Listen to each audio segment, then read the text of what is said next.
Estamos de volta com o programa O que é o Espiritismo, sempre contando com a brilhante presença de Orson Carrara.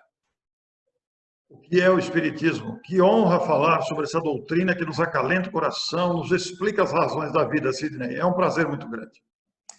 Orson, hoje eu gostaria que você falasse de um assunto muito importante. Eu queria que você me falasse alguma coisa sobre o bandeirante do Espiritismo, aquele homem que veio do Rio de Janeiro e foi para Matão e trouxe assim luzes, glórias. E depois, se houver tempo no programa de hoje ainda, quero que você fale do encontro Caiba-Schutel. É com você, Orson. Sidney e amigos do programa O que é o Espiritismo.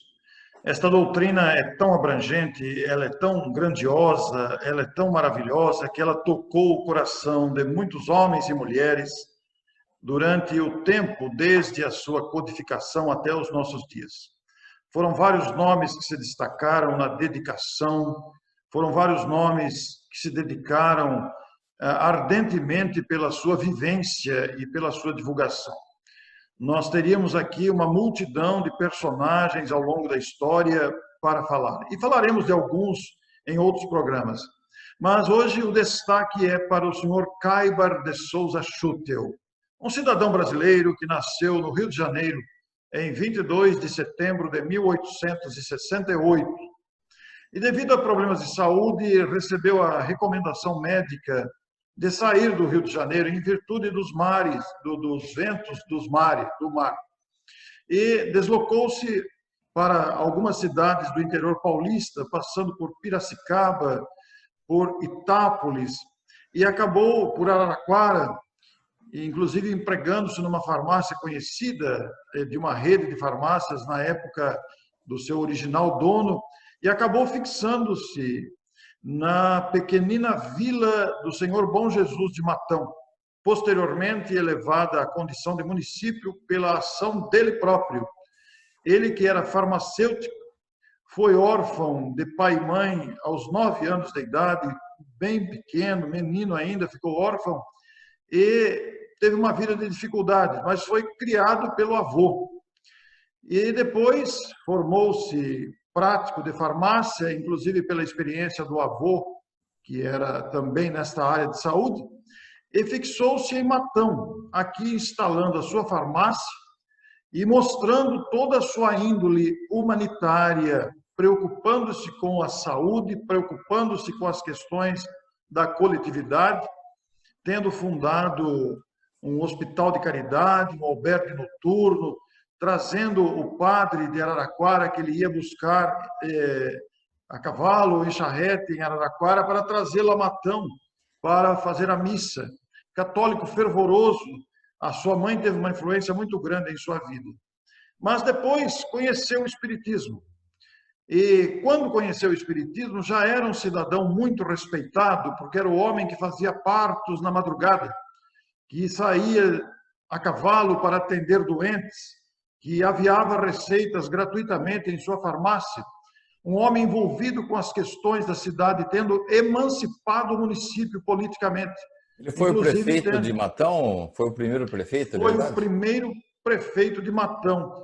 Foi a pessoa que emancipou, liderou a emancipação político-administrativa e também tornou-se o seu primeiro intendente, que é o cargo equivalente ao de prefeito nos dias atuais. Como é que ele conheceu o Espiritismo, Orson?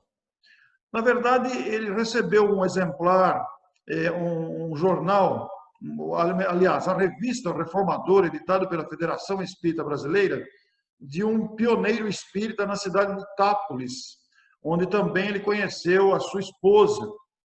E quando veio para Matão, ele tinha sonhos com os pais, sonhos muito nítidos com a mãe e o pai. Ele tinha 10 anos quando os dois desencarnaram, com uma pequena diferença de 1 ano aproximadamente. Ele tinha sonhos muito nítidos e tinha muita saudade dos pais. E ficou sabendo que havia um grupo de pessoas aqui que se reunia para conversar com os espíritos. Mas eram reuniões frívolas, Reuniões que perguntavam sobre casamento, sobre sorte, sobre assuntos do cotidiano, sem nenhuma seriedade. E ele pediu para participar. E esses homens, a princípio, recusaram, porque disse que os espíritos pediam pagamento de missa, e eles não tinham mais dinheiro para fazer isso. Mas ele insistiu e acabou participando de uma reunião mediúnica. E pôde verificar que ali havia algo mais do que simplesmente pedidos banais. Pediu pelo correio, naquele tempo não tinha SEDEX, né, Sidney? Pediu pelo correio os exemplares da Codificação Espírita, a Federação Espírita Brasileira, e quando chegou esses livros, esse pacote, esse pedido, ele se dedicou a ler. E estava surgindo o espírita Kaibar Schutel. Ele já não estava mais como prefeito, ele abandonou a política, abandonou as suas ações, tornou-se espírita e recebeu uma grande resistência do padre local. E é isso que eu ia perguntar. Sendo uma pessoa de destaque na cidade, como que foi interpretada essa conversão dele para o espiritismo? Isso causou um grande impacto na população, porque ele era um homem muito respeitado. Ele era um homem querido, que atendia os pobres, que atendia os carentes, que atendia as pessoas que necessitavam de sua experiência médica, de sua experiência como farmacêutico, e que atendia todo mundo. Ele recolhia mendigos pela rua, saía com a sua charretinha recolhendo pessoas caídas pela rua, levava para casa, cuidava deles, e isso tornou uma pessoa muito respeitada. E quando ele se converteu ao espiritismo declaradamente, né, isso causou uma oposição ferrenha do padre local. E a população ficou atônita, que começou a receber ameaças do padre, inclusive, que ninguém mais deveria comprar na sua farmácia, ligações com o demônio, aquelas questões do preconceito da época. Mas ele foi firme.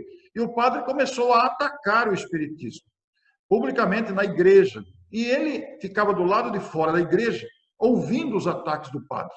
E aí resolveu fundar um jornal, o jornal O Clarim, não para defender-se, mas para defender as ideias espíritas.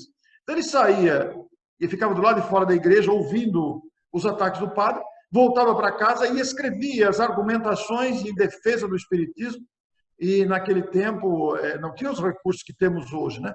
Mas ele importou uma máquina tipográfica manual que era movida com a força do braço e do pé, com pedal, e passou a imprimir ele mesmo o jornal O Clarim e distribuir de manhã na casa dos matonenses. Eu conheci essa máquina, Orson.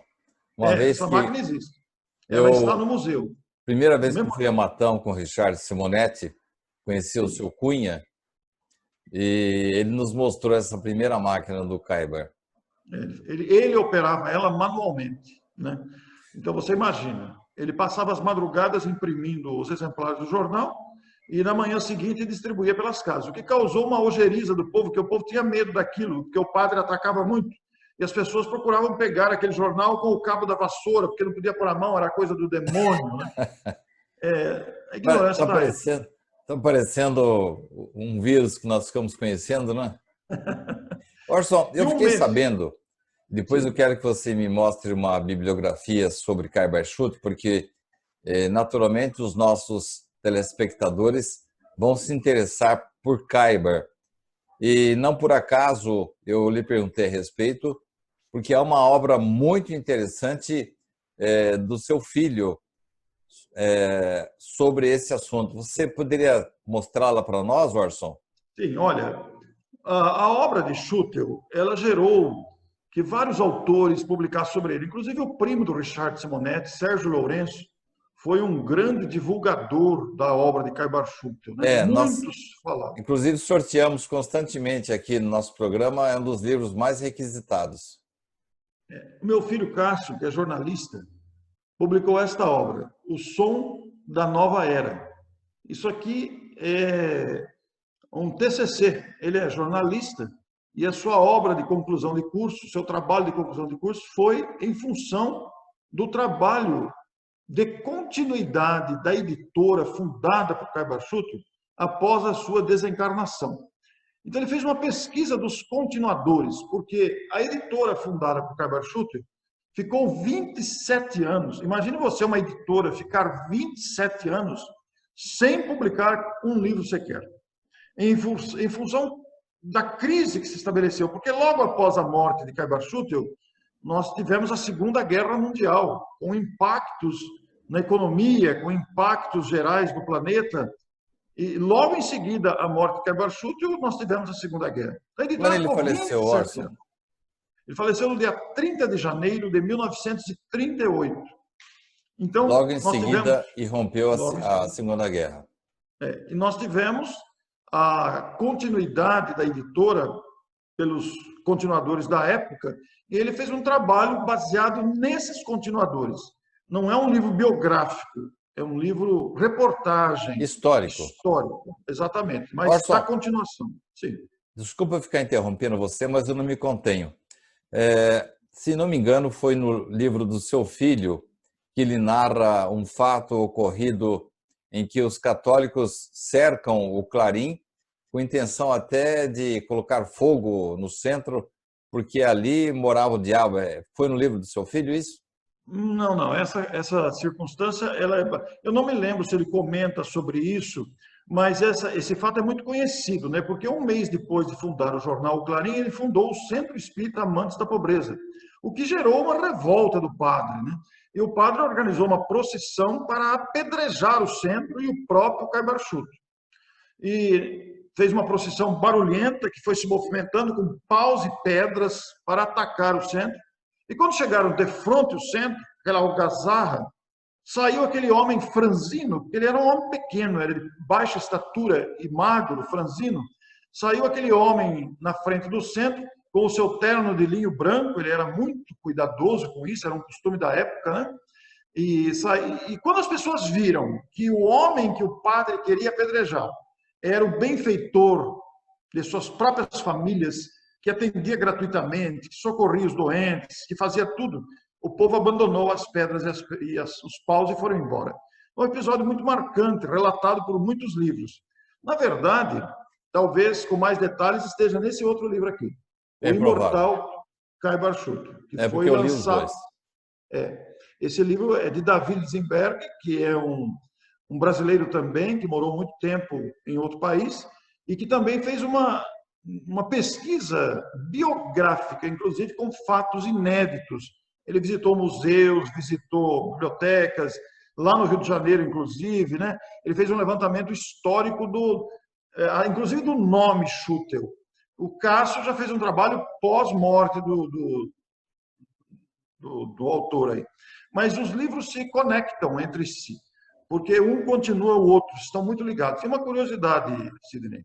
Embora sejam de editoras diferentes, os dois são jornalistas, os dois foram trabalhos de TCC, os dois escreveram em épocas distintas e os dois livros foram lançados no mesmo dia, aqui em Matão, num evento gigante que nós temos aqui, que falaremos depois, e que criou um momento único, histórico para Matão, né? E a gente fica muito feliz com tudo isso, porque não deixou de ser mais uma homenagem ao grande benfeitor, que também fundou a conhecida Revista Internacional de Espiritismo, que você participa como articulista, inclusive, né? Muito bem. Orson, dessa grandiosidade de obra de Caio Barchuti, surgiram muitos movimentos. E um deles é liderado por você, que acontece anualmente. Eu gostaria que você, nesse restinho de programa, me falasse por que foi criado esse movimento, no que ele consiste, se são apenas palestras, ou se você, por acaso, se relembra daquelas nossas velhas concentrações de mocidade, enfim. E como esse encontro se mantém numa época, como já comentamos no programa passado, é muito difícil, tanto para os movimentos, como para as editoras, como para as livrarias, não somente espíritas, mas de uma forma geral. Mas conte para nós, Orson, como surgiu esse Encontro Caibar-Schutel? Sidney, o encontro anual Caibar-Schutel, que, como o próprio nome diz, ele é anual, ele surgiu no retorno de uma viagem fretada em que fomos participar do encontro Chico Xavier na cidade de Guaxupé. Isso, nós fomos 10 anos participar desse encontro lá em Guaxupé, liderados pelo saudoso Ismael Batista, um Sim, grande amigo do movimento inclusive ele espírita. já me convidou para falar lá. A esposa dele está dando continuidade ao trabalho dele, né, Orson? Ele desencarnou em 2018 Isso. e em 2010, voltando deste evento, num fretamento, nós sempre fretamos ônibus, vai uma equipe muito grande, foi para lá durante 10 anos. Num desses retornos, levantou-se a hipótese, até por sugestão do próprio Ismael, por que não fazer um encontro desse aqui em Matão, considerando a importância de Caibar-Schutel? Por sugestão do Ismael e inspirado no trabalho dele, Encontro Chico Xavier, aquela equipe nessa viagem de volta resolveu fazer esse evento aqui em Matão, cuja primeira edição aconteceu no ano de 2011. Portanto, em 2020, nós alcançamos a 10ª edição. São 10 anos do Encontro Anual Caibar-Schutel, que é um encontro de grande porte. A sua primeira edição teve a participação de 400 pessoas, de 50 cidades, de diferentes estados. E em 2019, por exemplo, nós alcançamos a participação de quase 1.000 pessoas, de 90 cidades, de 5 estados.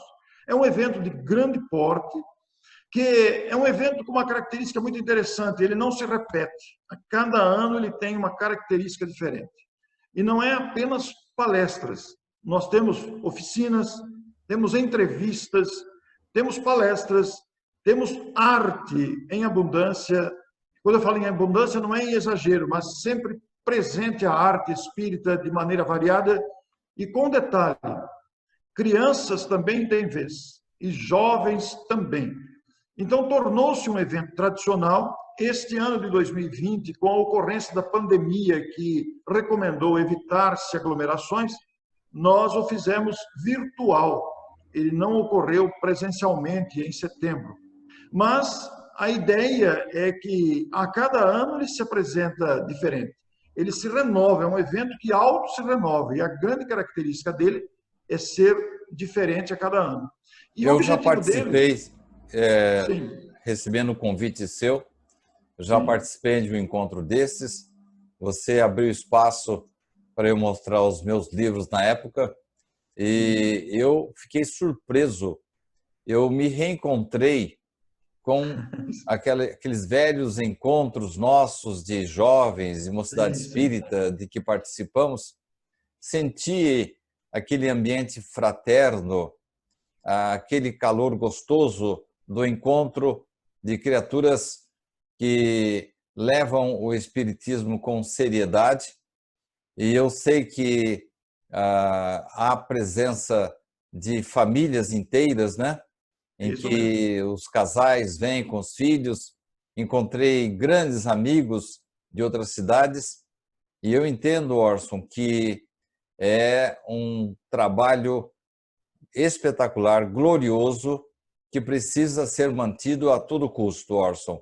Mas me fale um pouco mais, Orson, com mais detalhes. Então, Quando pois a é. pessoa entra nesse encontro, ela faz uma inscrição ou ela faz inscrição com antecedência e aí ela participa de várias oficinas, palestras. Você falou que temos também artes, né? E eu, na vez que eu fui, você abriu um espaço para eu expor os meus livros e me dá assim mais detalhes, Orson, porque esse programa vai ser repetido várias vezes, vai ser reeditado e sempre será uma oportunidade, uma motivação para pessoas do Brasil e fora do Brasil que vão com certeza acompanhar o nosso programa. Ele sempre acontece no mês de setembro, Orson? Sim, ele sempre acontece nas proximidades do final de semana. Aliás, nas proximidades da data de nascimento de Caio Barchoto. Então, é sempre no final de semana, próximo ao dia 22 de setembro. Seja 19, 21, 23 ou 15, aquele final de semana que coincide com a data mais próxima do dia 22 de setembro. E ele é um evento que é promovido por uma equipe numerosa, porque é um evento de grande porte, ele é dividido por sessões, então nós temos o pessoal da recepção, o pessoal da alimentação, o pessoal da programação, da divulgação, e este evento ele é amplamente divulgado pelas mídias. A gente explora bastante os recursos do WhatsApp, do Facebook, e divulgamos bastante. Então, ele atrai pela qualidade do evento. É uma equipe numerosa, eu tenho que fazer crédito aqui ao trabalho perseverante, ao trabalho dedicado das equipes que cuidam das crianças, das equipes que atuam com os jovens, do pessoal que cuida da estrutura física do evento, que precisa ser muito organizado. As inscrições são sempre feitas com antecedência, inclusive chega um momento que a gente fecha as inscrições, até porque a gente precisa ter dimensão da quantidade de pessoas inscritas por causa da alimentação, que é fornecida também no evento. E como disse a você, a cada ano sendo diferente, o formato da programação sofre alterações a cada ano. Nós nunca repetimos o modelo anterior, justamente para ele não ficar um evento padronizado, para não ficar um evento cansativo, que todo mundo sabe já o que vai acontecer. Não, a gente procura surpreender os participantes. Inclusive, a 10ª edição foi totalmente diferente, porque foi virtual, considerando a necessidade da não aglomeração. A gente perdeu o contato físico, mas não perdeu esse entusiasmo. Ele é promovido pelo Instituto Caio Barchoto. O Instituto Caio Barchoto é uma pessoa jurídica sem fins lucrativos, não tem sede física, é apenas uma sede virtual, exclusivamente para a movimentação financeira desses custos, receitas, despesas, com o evento e outras promoções de divulgação. Orson, quando a pessoa entra, ela pega o seu crachá e ela faz o quê? Descreva para mim um itinerário do participante. Sim, quando a pessoa chega no evento, ela vai ter o seu crachá, que ela mesma vai preencher para a gente ganhar tempo, e não ficar aquela fila de procurando crachá. E aí, a depender do formato do ano, a depender da estrutura montada para aquele ano, pode ser que ela tenha optado por esta ou aquela atividade, ou vai concentrar todo mundo numa abertura geral de palestra. E depois a distribuição será orientada dentro da estrutura do evento. Vai depender muito da estrutura daquele ano, que sofre alteração todo ano, não é igual. Quando termina um, nós já começamos a planejar o próximo, sempre com estrutura diferente. Então, na chegada, na recepção, muito calorosa, as pessoas gostam muito, até porque as crianças perguntam aos pais, domingo que vem tem mais, quando que vai ter EAC outra vez? Isso marcou muito as crianças, né? Principalmente porque a arte também é utilizada com elas. E a pessoa pode ter escolhido por uma palestra, pode ter escolhido por uma oficina, pode ter escolhido participar de uma mesa redonda, de um debate, de uma roda de conversa, vai depender da escolha que ela fez. Qual é a duração do encontro? Normalmente, Sidney, em anos anteriores, nós fizemos 2 dias. Foi o padrão de dias ficou fixo, começando a 1h de sábado, estendendo até às 19, 20 horas de sábado, reiniciando no domingo às 8h30 da manhã e indo até meio-dia, aproximadamente.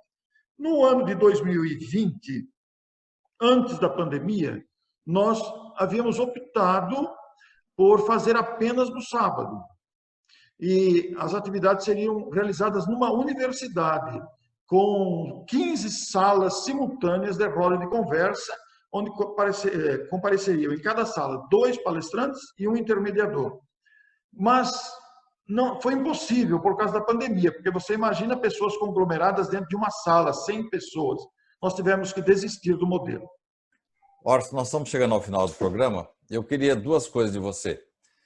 Se existe assim um telefone, um e-mail, um site padrão que as pessoas possam se inscrever para os futuros encontros, né? Porque esse programa aqui ele é atemporal, ele vai ser exibido em várias épocas de cada ano, o contato. E depois eu quero que você encerre o programa de hoje mostrando uma obra importante de Kai Bar-Schuch, que eu sei que você tem em suas mãos aí. Sim. Sidney e amigos telespectadores, internautas e ouvintes, toda a programação do evento, todas as informações do evento, normalmente constam do site institutokaibarschutel.org. Lembrando que é Cair Bar e Schutel, S-C-H-U-T-E-L. Mostra Então, o livro que você tem para isso. comentar conosco nesse finalzinho, que a pessoa vai ver como é que se escreve o Kai Bar. Exatamente. institutokaibarschutel.org, onde nós postamos todas as informações passadas e futuras, o acervo das fotos, está tudo lá, e as informações do próximo evento. E este livro teve uma repercussão muito grande para o público, talvez a obra mais clássica de Kai Bar-Schutel. E aqui está como se escreve o nome aí, dele. perfeito, perfeito. Kai Kai Bar-Schutel. Bar-Schutel. Então é Olha aí. Instituto Kaibarschutel.org.br, não é isso? Não, sem o BR, sem o BR. Ah, sem o BR. É .org. Então, este livro é o livro mais clássico de Kai Bar-Schutel. Agora, você me perguntou no começo por que surgiu o evento. Para homenagear esse grande vulto da literatura espírita, mas mais do que a literatura, o exemplo de amor ao próximo que esse cidadão deu para o Brasil, para o mundo, pela sua renúncia, pela sua dedicação, pela sua fé ativa. Ele baseou todo o seu trabalho em dois pilares fundamentais: a imortalidade da alma e a fé raciocinada. Orson, mais uma vez, recebemos uma aula, você sempre com esse verbo gostoso, fácil, didático, e os seus olhos brilham quando você fala de Kai Bar-Schutel, fala da doutrina espírita, fala do livro, fala desses encontros. Quero agradecer, Orson, mais uma vez a sua participação e dar o seu alôzinho final, porque, afinal de contas, mais uma vez eu passei o programa inteiro aqui perguntando o que é o Espiritismo, embora, brincadeiras de lado, a vinda, a trazida de Kai Bar-Schutel, sem dúvida, faz parte dessa resposta, não é isso, Orson?